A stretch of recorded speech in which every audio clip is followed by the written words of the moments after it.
22 अप्रैल 2026 आम आदमी पार्टी के सबसे युवा और चर्चित चेहरे राघव चड्ढा मीडिया के सामने आते हैं और एक ऐसा बम फोड़ते हैं जिससे भारतीय राजनीति में भूकंप बराता है। The 2/3 members of parliament of the belonging to the Aam Aadmi Party in Rajya Sabha exercise the provisions of the Constitution of India and merge ourselves with the BJP. हम बीजेपी में विलय करते हैं। वो अकेले नहीं थे, उन्होंने दावा किया कि उनके साथ 6 और राज्यसभा सांसद थे, यानी आम आदमी पार्टी के 10 में से 70% सांसद अब भाजपाई होने जा रहे हैं। लेकिन रुकिए, क्या ऐसा हो सकता है कि जो आज तक बीजेपी को गालियां दे रहा हो, कल आराम से सीना चौड़ा करके बीजेपी में शामिल हो जाए और देश का कानून कुछ भी ना करे? क्या ये आपके वोट का, क्या ये हमारे वोट का अपमान नहीं है? आज भारत में वोट किसी को भी मिले, सरकार किसी की भी बन सकती है, लेकिन इसे रोकने के लिए एक कानून है जिसका नाम है एंटी डिफेक्शन लॉ। लेकिन क्या आप जानते हैं, आज इसी कानून की कमियों का फायदा उठाकर सबसे ज्यादा सरकार गिराई जा रही है। आज हम जानेंगे आया राम गया राम का असली इतिहास और 1/3 से लेकर 2/3 तक के वो कानूनी खेल जिसे भारतीय राजनीति को एक सर्कस बना दिया है। कहानी शुरू होती है 1967 में। हरियाणा के एक विधायक थे गया लाल। उन्होंने मात्र 15 दिनों के भीतर 3 बार पार्टी बदली।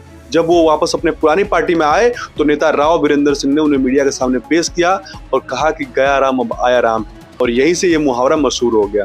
1967 से लेकर 1983 के बीच में लगभग 2700 बार दल बदल हुआ।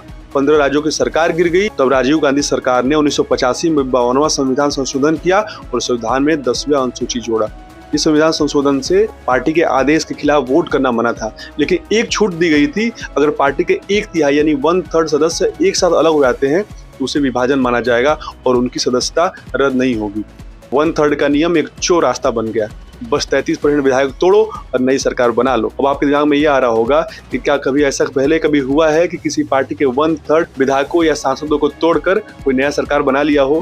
1990 में वीपी सिंह की सरकार गिराने के लिए चंद्रशेखर सिंह ने जनता दल के 60 में से 25 सांसदों को तोड़ दिया।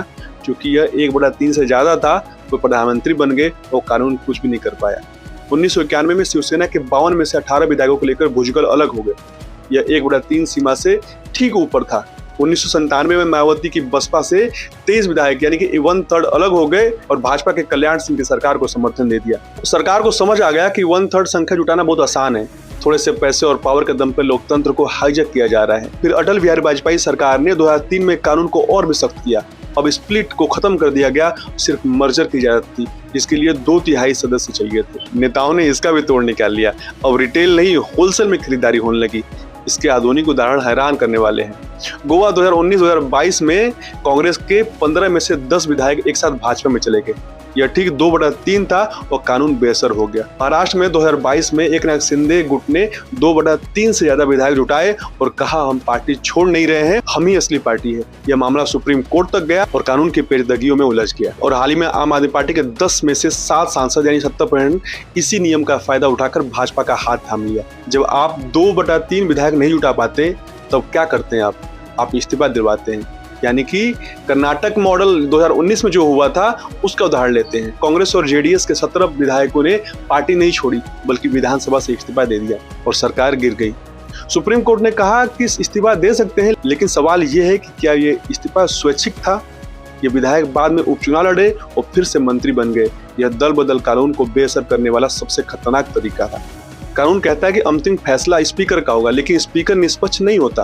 अगर पार्टी का बंदा दल बदल करे तो फाइल दबा देता है, अगर विपक्षी करे तो तुरंत अयोग्य कर देता है। 2026 राज्यसभा का केस आम आदमी पार्टी के सांसदों ने जो किया वो दिखता है कि अब उच्च सदन यानी कि राज्यसभा भी इससे सुरक्षित नहीं है। दल बदल कानून का मतलब था स्थिरता लाना, लेकिन आज यह रिटेल से होलसेल की दुकान बन गया है। क्या सिर्फ 2/3 को बढ़ाकर 100% कर देने से बात बनेगी?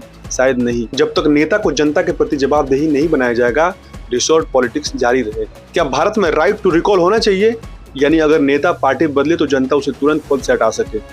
अपनी राय कमेंट में बताएं, वीडियो को शेयर करिए ताकि लोग अपने वोट की कीमत समझे। सब्सक्राइब करना न भूलें। अभी के लिए इतना ही। जय हिंद।